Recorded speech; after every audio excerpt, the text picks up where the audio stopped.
네, 안녕하세요. 학생 때도 한 번도 세미나 발표를 하지 않았었는데 시니어가 되고 나서 발표 요청을 받게 돼서 조금 더 부담이 되네요. 좀 더 전문적인 얘기를 해야 될 것 같고, 하지만 지금 화면에 보이는 것처럼 굉장히 소프트하죠.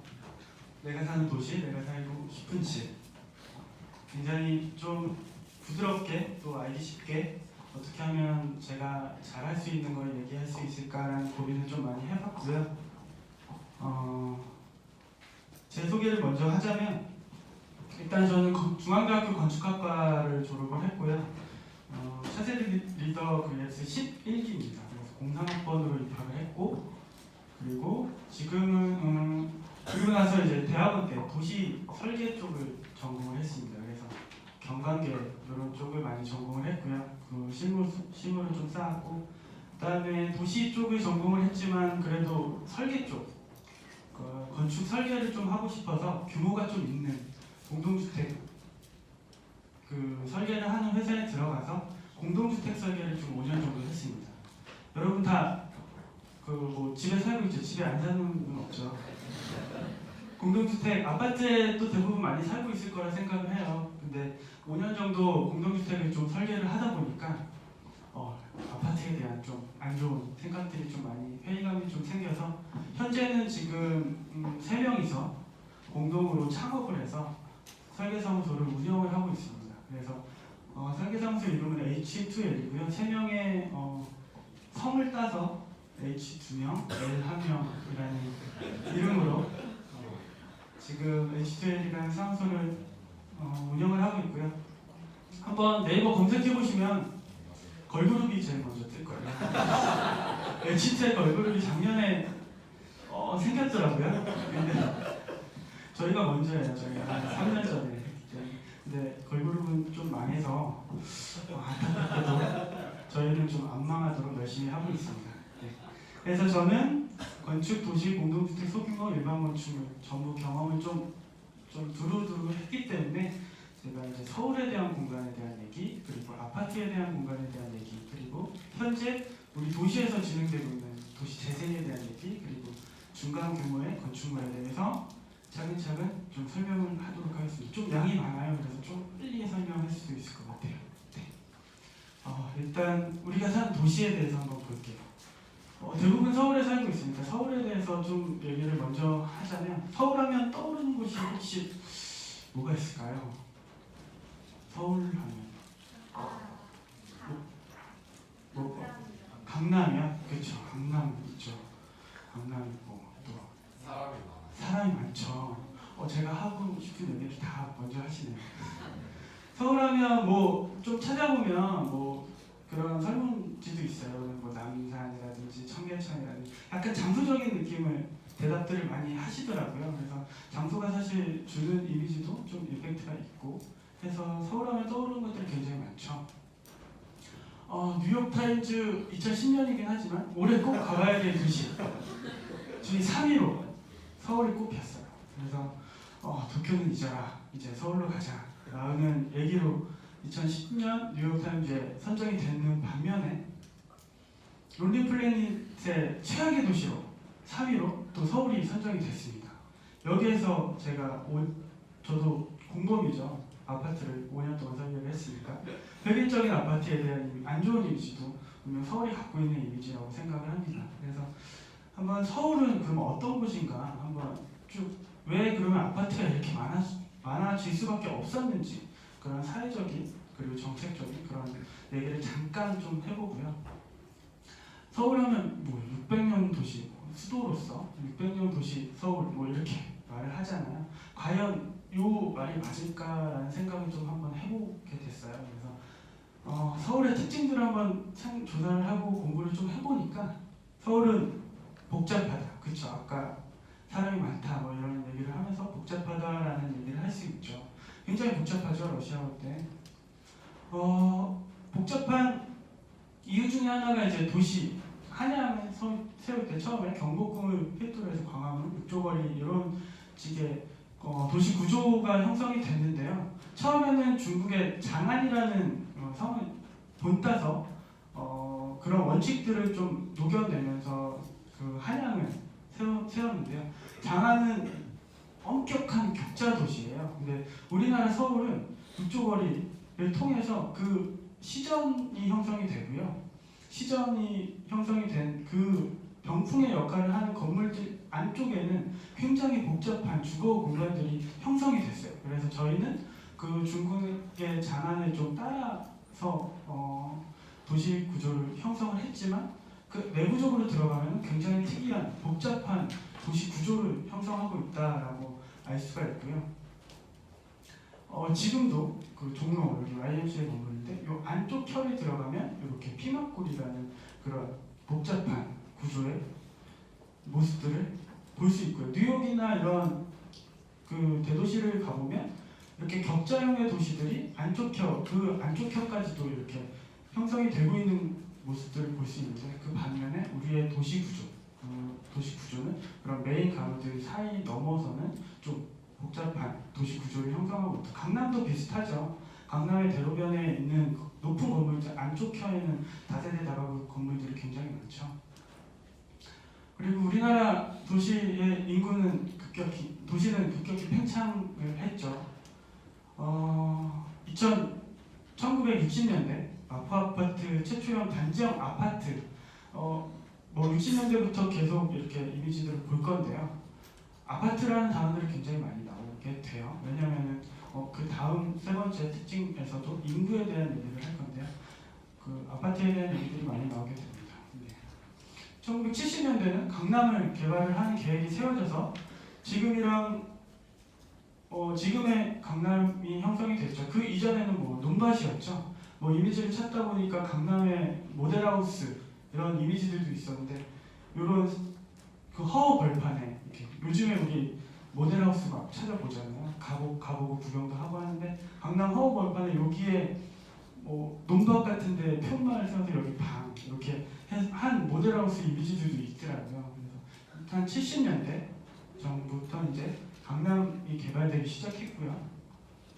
70년대 여의도 쪽에 최초의 최고층 아파트인 여의도 시범 아파트가 개발이 됩니다. 네, 그리고 그 외곽 쪽으로는 이제 도시가 그 서울이 팽창하면서 개량 한옥들이 이제 외곽 쪽으로 많이 형성이 되게 되고요. 서울 내부에서도 이제 수용이 어려워진 그 위성 도시라든지 일산, 90년대 초인데요. 일산에 대한 굉장히 큰 신도시가 계획이 되죠. 여러 신도시들이 계획이 돼서 점점 도시가 팽창하게 됩니다. 그래서 아까 600년의 서울이라고 했지만 사실 1960년부터 2000년대까지 서울의 도시를 개발된 부분을 색칠을 해보면 거의 70%가 개발이 됐어요. 그래서 사실 그 70% 이상이 사실 50년밖에 되지 않는 거의 화장한 형태가 돼 있는 곳에 우리는 살고 있다. 그래서 사실은 한번 여행도 가볼만 하지만 또 최악이라는 소리도 듣고 있는 것 같습니다. 그리고 뭐 이 앞에서 일어난 모든 이런 개발들이 사람들이 몰리니까 당연히 수요가 부족하니까 수요가 많아지고 공급이 부족하니까 진행이 됐다라고 생각이 드는데요. 한번 그걸 수치상으로 보면 서울은 컴팩트 시티라고 하는 홍콩보다도 인구 밀도가 3배 이상 큽니다. 그래서 그만큼 좁은 땅에 많은 사람들이 모여 있다고 생각이 들고요. 90년대 초부터 2000년대 초까지 인구가 증가한 그래프인데요. 그 전쟁 휴전 이후에 60년대부터 90년대까지 한 26년간 743만 명이 증가했어요. 서울에서. 데이터를 보면 하루에 780명이 서울로 이주를 했다는 거고요.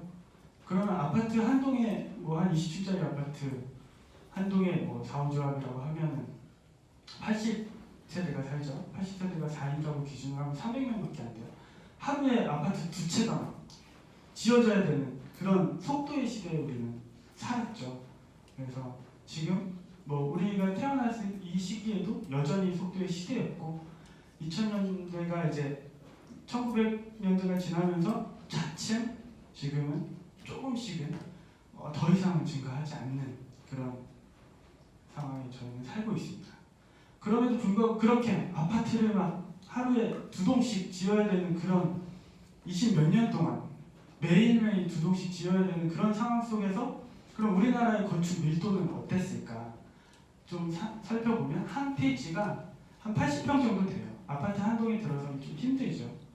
80평 되는 한 필지에 평균 층수가 지금 2.5층밖에 안 돼요. 그러니까 그 정도의 고층의 아파트들이 막 우후죽순 생겨야 되는 시점에서 우리나라는 필지도 작고 기존에 있던 현재도 층수가 낮았죠. 그래서 어쩔 수 없이 필지를 합쳐서 대규모로 개발해서 아파트를 질 수밖에 없는, 신도시를 만들 수밖에 없는 상황에 우리는 살았던 거예요. 그래서 그러면 이제 그런 복잡하고 팽창이 되고 집중됐던 이런 서울을 만들어왔던 그 과정에서 우리는 앞으로 어떻게 도시를 만들 수 있을까라는 고민을 지금도 많이 하고 있고 앞으로도 좀 해야 되는 상황이 됐습니다. 그래서 여러분들도 한 번쯤은 이 발표들을 쭉 듣고 나서 지금까지 뭐 20몇 년 동안 뭐 30몇 년 동안 살았던 그 삶에서 한 번도 공간에 대한 생각을 해본 적 없는 사람도 분명 있을 거고요. 해본 적도 있는 사람도 분명 있을 건데 한번 고민을 해봤으면 좋겠습니다. 그래서 지금까지는 아파트가 이렇게 싸고 빠르고 많이 지어져야 될 수밖에 없는 상황들을 좀 얘기를 했고요. 외국 사람들이 우리나라 서울 하면 뭐 아파트 뭐 천편일률적인 아파트가 별로다라고 하지만 한번 왜 별로인지 한번 얘기를 한번 해보도록 하겠습니다. 1년 연간 아파트의 비율은 70% 이상이 지금 계속 지어지고 있었고요. 지금 계속 뭐 이유는 앞에서 계속 설명을 했죠. 많이 필요했어요. 필요에 의해서 싸고 빠르게 공급할 수밖에 없었고요.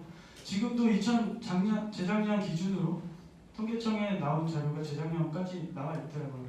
찾아보니까 전체 주택의 비율 중에 60%가 아파트에 살고 있다. 여기도 뭐 그 비율 이상, 서울은 사실 70% 이상이 아파트에 거주를 하고 있고요. 대부분 아파트에서 살고 있다고 해도 과언이 아니겠죠. 너무나 평범한 아파트 단지들이 좀 집중되어 있는 마스터 플랜 하나를 가져와 봤어요. 그래서 그냥 예시로 가져왔고 여기서 그냥 요 아파트 단지는 거의 22,000여 명이 살고 있는데요. 그 강원도 양구군 인구가 22,000이에요. 한 군에 사람들이 여기에 다 살고 있다고 해도 과언이 아니죠. 여기에는 뭐 다 있죠. 초등학교, 중학교, 고등학교, 어린이집, 놀이터, 상가 다 있죠. 근데 한번 가정을 해보도록 할게요. 여기에 뭐 원빈이 살고 있고 여기에 지금 아직 초등학생이니까 결혼 안 했네. 여기에 이나영이 살고 있다라고 가정했을 때 원빈의 하루를 한번 볼까요? 초등학생의 원빈은 뭐 당연히 기상을 하고 초등학교를 가겠죠. 초등학교를 가고 학교 뭐 오전 수업하고 뭐 학원 뭐 두어 개는 요즘은 다 기본으로 하죠. 더 많이도 하긴 하겠지만 그래서 아파트 단지를 이렇게 나가서 초등학교를 가고 점심 식사를 하고 뭐 친구들이랑 뭐 맥도날드에서 뭐 밥을 먹고 이렇게 나가서 뭐 놀이터에서 가고 상가 밀집되어 있는 데서 학원도 다 가고 이러한 상황들을 한번 이미지로 한번 볼게요. 여기는 아파트 단지 내부 도로죠. 오늘 여기 오면서도 아파트에 살고 계신 분들은 이런 모습들을 보고 지나쳐 왔죠. 단지 내 도로 지나면 게이트가 있죠. 꼭 있어요. 게이트가 꼭 있고 이런 횡단보도 하나를 뭐 지나갈 수도 있고 안 지나갈 수도 있겠죠. 이런 통학 등굣길의 학생들인데요. 그 주변에 보이는 풍경들은 전부 아파트 단지 모습들입니다. 얘기 안 해도 학교겠죠. 학교에 대한 얘기도 할 말이 너무 많아요. 지금 뭐 현장 설계를 해서 학교 다목적 강당 설계를 진행 중인데요. 왜 하나같이 똑같이 지을 수밖에 없는지 뭐 그런 얘기도 뭐 나중에 기회가 되면 뭐 할 수 있게 뭐 누가 봐도 학교죠. 학교에 뒤에 뭐 아파트 이런 아파트 모습 계속 보이죠. 중심상가 지구입니다. 그런 대규모 택지개발지구 내에서는 뭐 단지 내의 상가들도 분명히 있지만 상업시설을 모아놓는 중심상가 지역들도 있어요. 그래서 중심상가 지역에 뭐 밥도 먹고 학원도 가고 이런 풍경을 보고 집 앞에 놀이터에서 놀겠죠. 우리도 다 경험을 했죠. 이렇게 경험을 하고 한번 나영이를 볼까요? 거의 비슷한 패턴으로 뭐 학원은 다른 데 가긴 하겠지만 비슷한 패턴으로 집 모양은 좀 달라요. 판상형이라고 하고 얘는 바지처럼 생겨서 바지형이라고 그냥 부르기도 해요. 뭐 좀 다르죠. 바지형은 뭐 좀 더 뭐 오피스텔처럼 단지가 형성이 될 수도 있고요. 결국은 단지 내 도로를 나와서 뭐 주변 가로를 지나서 초등학교를 가고 거의 동일한 패턴으로 가겠죠. 여기는 좀 조명을 많이 했네요. 아파트 빌딩 숲 내부 단지 내 도로를 걷게 되고 역시나 게이트를 통과해서 나가겠죠. 아파트 단지를 나가고 누가 봐도 뒤에 초등학교네요. 네. 이런 횡단보도 하나쯤을 건너서 초등학교를 들어가고 이런 상가 건물에 있는 여기 학원 플래닛 어학원이 있네요. 여기 뭐 영어학원 갈 수도 있고 과연 여기 자기주도 학습관도 있는데 과연 자기주도가 될지는 잘 모르겠지만 이런 놀이터 가끔 좀 고급 아파트들에 이런 생태 놀이터 같은 거 많이 만들죠. 과연 이게 생태가 맞는지 모르겠지만 지하주차장이 여기 다 밑에 있죠. 이런 놀이터 과연 원빈과 나영이는 학창시절에 본 모습들에 대한 공간의 모습들은 어떨까라는 상상을 한번 해봤어요. 그게 뭐 좋고 나쁘고를 떠나서 사실 조금 전문적인 얘기를 하자면 1920년에 그 클래런스 페리라는 미국의 도시계획가가 그린 주구론이라는 개념을 발표를 했습니다. 이 도시 주구론은 미국에서는 차량이 좀 많이 사용을 하고 있죠. 그래서 통과도로라고 해요. 차량의 고속도로, 하이웨이라고 써 있는데 이런 통과도로 안쪽에 통과되지 않는 도로, 통과도로를 만들지 않는 개념으로 그린 주구, 이 통과도로 안쪽에 있는 그 생활권은 가운데 학교를 중심으로 이렇게 생활을 편리하고 안전할 수 있도록 하는 게 그린 주구론이고요. 도로들을 보면 안쪽에 있는 도로들은 꺾여 있거나 가다가 이렇게 막혀 있죠. 안전을 위해서 했던 개념이고요. 우리나라는 요거를 바탕으로 많은 아파트들을 만들게 됩니다. 아파트 단지 내에 가보면 꼭 초등학교가 있죠. 그리고 걸어서 다닐 수 있는 도보생활권에 관련된 그런 도시계획들, 이런 편리함 때문에 우리는 너무나 똑같은 도시 경험들을 강요받고 있지는 않나라는 한번 생각을 좀 해보면 좋을 것 같아요. 그리고 요거는 누구나 아파트 분양 사이트에서 쉽게 찾을 수 있는 84제곱미터 전용 면적 84제곱미터의 아파트 평면입니다. 여기에 현관에서 이렇게 들어오면 작은 화장실이 하나 있고 작은 방, 거실, 주방, 큰 방 있죠. 여기에 부부는 어디 살까요? 부부 어디 살까요? 여기 알파룸에 살까요? 아니죠. 다 여기 산다고 하겠죠. 부부의 방이죠. 누가 생각해도 여기 부부방이고 여기는 뭐 큰딸, 뭐 작은딸, 뭐 큰 자녀, 작은 자녀. 알파룸이 있는 아파트도 있고 없는 아파트도 있고 누가 봐도 여기에 살고 있는 생활 패턴은 다 똑같은 상상을 하게 만들어주죠. 어쩔 수 없습니다. 아파트가 거의 다 이렇게 생겼고요. 기본적으로 판상형 아파트는 다 이렇게 생겼어요. 거의. 그래서 EBS에서 다큐프라임이라는 EBS 방송에서 이런 공간 실험을 한번 해봤어요. 그거를 캡처를 해봤는데요. 이렇게 이동이 가능한 뭐 문이고 뭐 벽이고 그 가구들을 이동이 가능한 것들을 한번 본인들이 이동을 해봐서 자신만의 공간을 한번 만들어 보자 라는 공간 실험을 한번 해봤는데요. 한옥 거주자 그리고 외국인 아파트 거주자 결과가 예상되죠. 한옥 거주자가 만든 평면입니다. 재밌죠. 재밌다는 건 뭐 좋거나 나쁘고를 떠나서 거실 공간이 있지만 아이 놀이방을 거쳐서 아이 침실에 가게 되고요. 이거는 비전문가가 당연히 평면 계획을 한 거기 때문에 이런 아이디어를 받아서 굉장히 좋은 평면들을 만들 수 있겠죠. 본인 가족만의 그런 생활 패턴. 아이 놀이방의 문을 시원하게 열어놓으면 거실 공간이 한 공간이 되겠죠. 그리고 아이 침실은 굉장히 사적인 공간이 돼서 한 켜 들어갈 수 있는 아이의 사생활을 굉장히 보호해주는 부부가 이렇게 생각을 했던 평면이고요. 외국인이 만든 평면입니다.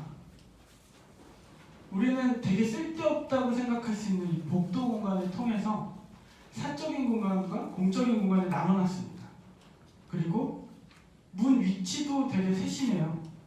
공적인 공간은 좀 출입을 좀 쉽게 부엌 쪽의 문이 좀 가깝게 돼 있고요. 아이방은 좀 많이 들어와서 이렇게 또 서로 간섭하지 않게 일정 부분 거리를 둬서 아이방의 문이 이렇게 생성이 돼 있어요. 우리는 이 복도 쓸데없는 복도 왜 만드냐라고 할 수도 있지만 이런 재미있는 공간들을 이렇게 생각을 해낼 수 있다라는 거죠. 아파트죠. 아파트 살고 있는 사람이 만든 아파트 공간입니다. 본인이 살고 싶은 공간을 만들려고 했는데 아파트를 만들었죠. 아파트 평면도랑 비교해보면 거의 유사하죠. 가운데 큰 거실이 있고 그 거실에서 모든 방이 연결이 되어 있고 부엌과 같이 이렇게 연결이 되어 있고 보통은 남향에 거실이 배치가 되는 너무나 익숙한 아파트 공간. 비교를 해보면 좀 명확히 구분이 좀 되죠. 두 번째 실험이었습니다. 이거는 내가 꿈꾸는 집에 대한 스케치를 뭐 한 100명 정도 사람한테 이렇게 하라고 요구를 했습니다. 뭐 학생부터 어른까지 다 있었고요. 재밌는 스케치들이 많이 나왔어요. 뭐 그림을 잘 그리지 못하지만 어떤 친구는 이렇게 넓은 성 같은 집을 만들기도 했고 어떤 사람은 대청마루가 있고 발코니가 있네요. 큰 통유리를 원하는 사람도 분명히 있었고요. 근데 내부 공간을 한번 볼까요?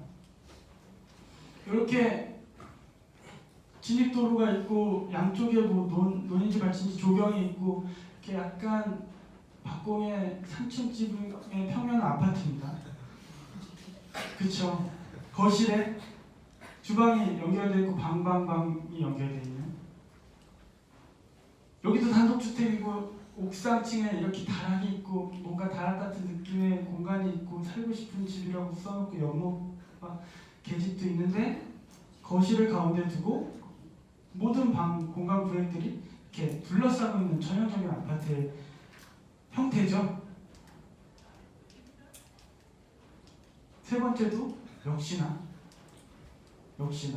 그러니까 우리가 지금 생각하고 있는 것들은 박스 안에서 공간을 구획할 수밖에 없는 것들밖에 생각을 하지 못해요.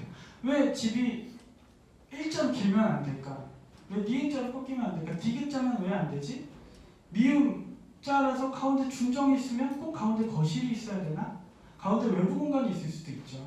이런 생각들 자체를 못한다는 거죠.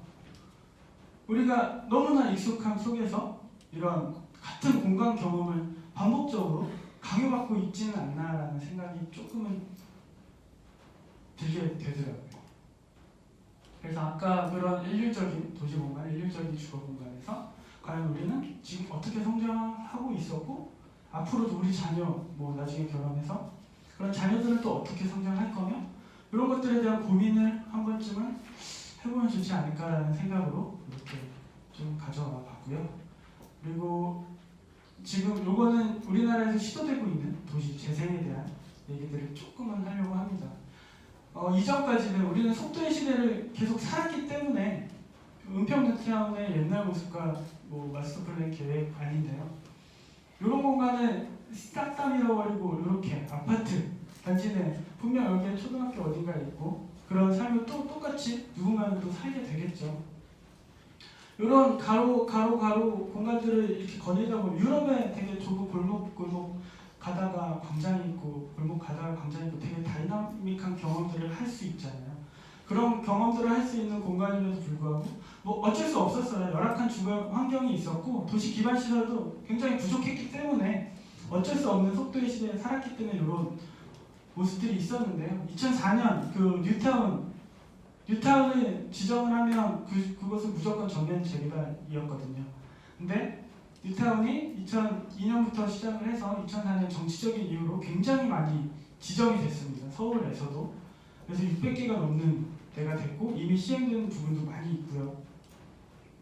근데 그렇게 지정이 되고 나니까 주택 가격이 상승하고 거기에 살고 있던 사람들이 쫓겨나고 이런 과정들을 좀 반복적으로 겪다 보니까 최근에 와서는 뉴타운을 해제하면서 이런 기존의 전면 재개발 방식이 아닌 그러면 살고 있는 공간에 어떻게 문화와 환경과 사회와 경제 이런 것들을 해서 지역 활성화를 할 수 있는지에 대한 도시 재생에 대한 개념들이 많이 최근에는 고민을 많이 하고 있어요. 전문가들도 같이 하고 있고. 그래서 서울시에는 뭐 뉴타운 도시재생 희망지 사업이라는 명목으로 뉴타운 해제 지역 20곳을 이렇게 희망지 사업으로 선정을 해서 일부 비용을 투자를 해서 많이 시도를 했고요. 여기에는 도시재생 전문가, 과거에는 전면 재개발 방식이었기 때문에 전문가가 무조건 계획하고 공무원이 승인해주면 끝이었어요. 주민은 안중에도 없었죠. 근데 지금은 주민 참여를 기반으로 그런 계획들을 많이 하고 있습니다. 그리고 도시재생 활성화 지역 선도 모델로 많은 지역이 선정이 됐고요. 여기에는 주거 쪽, 근린 재생 일반이라고 표시된 주황색이 주거 공간이 많이 있는 주거지거든요. 창신 승인 일대, 그리고 가리봉, 희방촌, 성수동, 신촌, 여기 신촌이죠. 그리고 안사동, 장애동, 상도동. 여기 살고 있는 사람 있죠? 여기 살고 있는 사람 있나요? 손 한번 들어볼까요? 많지는 않네요. 한 3-4명? 이미 많이 진행이 되고 있었고요. 주민협의체가 구성이 됐을 거고 주민 의견들을 수렴을 많이 했을 건데 한 번이라도 참여를 해본 사람 있나요? 근데 이게 좀 문제가 많기도 해요. 그러니까 그런 주민협의체에 대한 설명이나 이런 것들이 우리가 학생이고 직장인인데 좀 일과 시간에 그런 것들이 많이 진행이 되고 홍보가 많이 부족하고 이런 것들이 많이 있긴 합니다. 그럼에도 불구하고 이런 것들을 많이 진행하면서 해방촌에 대한 이런 조금만 모습들을 점점 좀 도시를 바꿔나가는 시도들을 많이 하고 있습니다. 그리고 신촌 도시재생 계획 마스터 플랜인데요. 그런 앵커 시설들을 해서 뭐 청년문화 전진 기지라든지 이런 것들이 현장에 지금 계속 계획을 하고 있고요.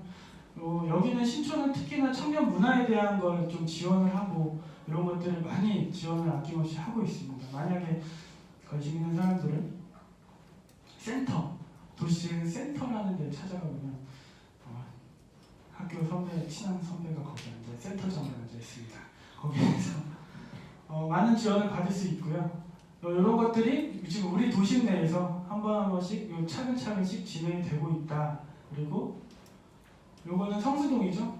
성수동 뭐 카페 예쁜 거 많이 있죠. 뭐 데이트하러 많이 가보기도 하죠. 그리고 수제화가 특화되어 있는 공간, 저희 회사도 성수동에 있습니다. 네, 수제화를 산업을 어떻게 하면 발전시킬 수 있는지에 대한 고민들도 많이 하고 그렇게 예전에 수제화 공장이 많이 있었던 데를 어떻게 변화를 시킬까라는 고민들도 많이 하고 있는 시점입니다. 더 나아가 지금 정부 차원에서 지금 앞에서 했던 거는 서울시 차원에서 했던 얘기들인데요. 정부 차원에서 문재인 정부가 들어서면서 도시재생 뉴딜 사업 10조 원을 투자하겠다라고 야심차게 공약을 내세웠죠. 거기에서 이제 이런 형태 지금 내신데요. 아직은 진행은 안 되고 있고 이제 사업지를 선정하고 있는 과정에 있는 걸로 알고 있습니다. 그래서 지금 또 이런 사업지들이 선정이 되면 집값이 올라가는 걸 좀 우려해서 약간 조심스럽게 하고 있는 것 같은데요. 이런 것들도 지금 정권 내에서는 10조를 투자한다고 했으니까 어마어마하게 많이 지정이 되고 또 지역 서울뿐만 아니라 그런 소규모 지역에서도 많이 지정이 되고 시행이 될 거라고 생각이 듭니다. 이런 것들은 성공적인 도시 재생을 위해서는 지금 바로 옆에서 뭔가 일어나고 있는데도 불구하고 잘 모르고 있죠. 지금 우리는 참여와 관심이 굉장히 필요할 것 같고요. 마지막으로 제가 이제 아파트를 하다가 이제 창업을 하면서 했던 것들에 대한 고민들 한번 같이 얘기를 해보면 좋을 것 같습니다. 최근에 작년에도 굉장히 많이 이런 건축에 대한 관심이 높아지고 행사도 많이 했죠. 많이 했고 서울 도시 건축 비엔날레라든지 서울 세계 건축 대회를 서울에서 열었고 그리고 문화제라든지 영상, 영화제 이런 것도 많이 했고요. 특히나 현대카드에서 젊은 건축가 대상으로 프로그램을 해서 많은 현상을 좀 하고 있어요. 그래서 여기에 당선되면 굉장히 이슈가 많이 되고 그리고 젊은 건축가상, 신진 건축가상 국가에서도 차원에서도 많이 하고 있어요. 한 가지 좀 아이러니한 거는 정부에서 얘기하고 있는 신진 건축사, 젊은 건축가 나이가 45이에요. 그래도 젊다는 거죠. 45 이하가 젊다는 거예요. 사실은 그만큼 우리가 건축을 한 사람들이 많이 나이가 들었었고 자기 밥그릇을 찾으려고 너무 노력을 해왔었던 반면에 지금은 그래도 조금씩은 많이 낮춰지고 있다라고 생각이 들고요. 그 안에 저희도 열심히 노력을 하고 있습니다. 그래서 그런 젊은 건축가들이 원하는 도시는 과연 무엇일까? 그리고 최근에 젊은 건축가들을 찾는 사람들이 굉장히 많아졌어요. 왜냐면 일단 싸요. 교수 유명한 사람들, 유명한 대학의 교수님들 찾아보면 설계비가 굉장히 비싸죠. 건물 하나 지을 때 가성비가 좋죠. 결코 싼 금액은 아니에요. 그렇지만 그들에게 이런 모습을 원할까요? 그렇지 않겠죠. 이 모습 사이사이에 이런 건물들을 많이 짓고 있어요. 유명한 젊은 건축가들인데요. AOA도 있죠. 여기도 걸그룹이나 있는데 똑같나요? AOA도 유명한 건축사 사무소고요. 이런 시도들, 이 주변에 바로 옆 건물들을 보면 지금 우리가 계속 봐왔던 이런 것에서 벗어나서 어떻게 하면 좀 독특하고 재미있는 공간들을 만들지에 대한 고민들을 많이 하고 있습니다. 그리고 협소주택에 대한 생각들도 많이 바뀌었어요. 그래서 예전에는 이런 짜투리 땅들은 못 쓰니까 좀 방치해두는 사례들이 많았는데요. 저희 사무실에서 설계를 한 건데 땅이 20평이에요. 한 층에 10평밖에 안 돼요. 근데 10평인데도 임대 2세대를 주고 주인이 살면서 사진 스튜디오로도 쓰고 있는 그런 건물입니다. 그런 10평밖에 안 되는 공간에서도 각각 층마다 테라스가 다 있고요. 이렇게 설계를 해서 많이 이슈가 됐고 이런 것들도 많이 잡지에 많이 나오고 실리고 이슈가 됐던 프로젝트입니다. 네. 그리고 마지막으로 몇 가지 저희가 그냥 사무실에서 했던 고민들을 같이 공유를 좀 해봤으면 좋겠는데요. 일반적인 원룸이죠. 이것도 사실은 일반적이진 않아요. 일반적인 원룸 가면 학생들 원룸에서도 많이 살죠. 현관 들어오면 여기 그 통로에 주방 조금 깊게 있고 이렇게 들어오면 이렇게 한 공간이 있죠. 그게 싫어서 저희가 사실은 이렇게 설계를 하긴 했었는데 현관 들어오면 그래도 화장실이 있고 좀 널찍한 주방 공간 그리고 약간 수면 거실 그리고 침실을 약간 가구로 차단을 해서 이런 공간들을 사실 이것도 우리는 일반적이라고 생각을 많이 했습니다.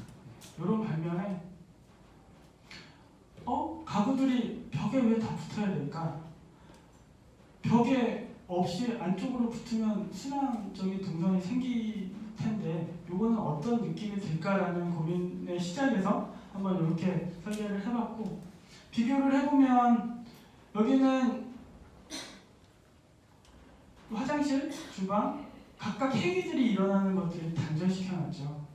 여기는 주방에서 같이 침실 겸 거실을 쓸 수 있고 친구가 놀러 왔으면 여기 앉아있는 사람이랑 얘기를 나누면서 주방에서 음식을 하고 이렇게 식탁을 펴서 피면은 접이식이거든요. 피면은 같이 양쪽에서 밥도 먹고 그리고 한번 자다가 아침에 일어났다고 상상을 해보면 씻어야겠죠. 여기에서 사는 사람은 씻어서 옷을 다 챙겨가지고 가서 화장실이랑 가서 씻고 다시 와서 뭐 어중간하게 뭐 옷을 갈아입고 하겠죠. 이 사람은 같은 면적의 공간이에요. 일어나서 드레스룸을 지나서 옷 수건을 챙겨서 화장실 가서 씻고 볼일을 보고 와서 옷을 갈아입고 이렇게 생활을 하겠죠. 요거는 굉장히 넓어 보이죠. 하나의 뭔가 내 집의 마스터 베드룸 같은 드레스룸과 화장실이 딸린 방 같은 느낌이 들죠. 공간의 구획을 뭐 무자르듯이 절단하지 않으면 어떨까라는 생각에서 시작을 했던 고민들이었고요. 이게 지금 부산에서 좀 수익형 부동산을 하려고 했던 사람이었는데요. 뭐 세대수가 많이 있는데 그래도 이런 제안들을 좀 했더니 일부는 한번 적용해보자. 그래도 아직은 조심스럽다. 분양이 안 되면 어떡하냐라는 고민 때문에 조금은 조심스러웠지만 그래도 일부는 적용을 한번 해보기로 했었고요. 이거는 뭐 망원동에 있었던 그 설계인데요. 조금은 다르죠. 많이 다르게는 못했어요. 원래는 보통 이런 다세대 주택 보면 이렇게 둘로 나눠서 두 집으로 이렇게 각각 문이 있었는데 그런 걸 한 세대로 통합하는 프로젝트였고요. 한 집에 살면 어떨까, 어떤 느낌이 들까 하면서 보통으로 설계를 했다고 하면 거실이랑 주방이 뒤쪽에 가 있겠죠. 마스터 플랜은 당연히 남향으로, 아래쪽에 남향인데 아래쪽으로 뭐 침실이 남쪽에 당연히 배치가 돼 있고 주방은 왜 남쪽에 두냐라고 뭐 반발을 분명 했을 거고 주방은 당연히 북쪽으로 올라갔겠죠. 그리고 나머지 공간들에 대해서는 침실들이 붙어 있을 거고 이런 복도 공간이 전혀 생기지 않는 로스가 없는 그런 계획이 분명 일반적으로는 됐을 거예요. 근데 저희는 여기에서 좀 시작점은 그 기존에 있던 다가구 다세대 주택의 옥상을 거의 무용지물로 안 쓰는 거에 대해서 조금 아쉬움이 있어서 이게 최상층이었는데 내부 공간으로 올라가는 내부 계단을 만들어서 다락을 만들고 다락에서 옥상 공간을 좀 활용할 수 있게끔 하면 어떨까라는 생각의 시작에서 이렇게 복도랑 내부 계단이 생성이 됐고요. 이렇게 좀 그래도 주방을 북쪽으로 두지 않고 거실이랑 서재 공간을 좀 공개적으로 둬서 좀 깊이 있는 공간을 만들고자 좀 노력을 했고요. 메인 부부 침실은 북서쪽에 있습니다. 네, 뭐 좋지 않은 그렇지만 잠을 잘 때 들어가는 게 사실은 남향을 받을 필요는 사실은 없거든요. 우리가 집에서 생활하는 패턴을 한번 고민을 해보면 아침에 일어나서 다 외부에 있죠. 정오 시간에 낮에 태양을 가장 많이 받는 시간 때는 다 외부에서 생활을 하고 밤에 또 해가 떨어지면 집에 들어와서 거실에 있거나 잠을 자거나 하겠죠.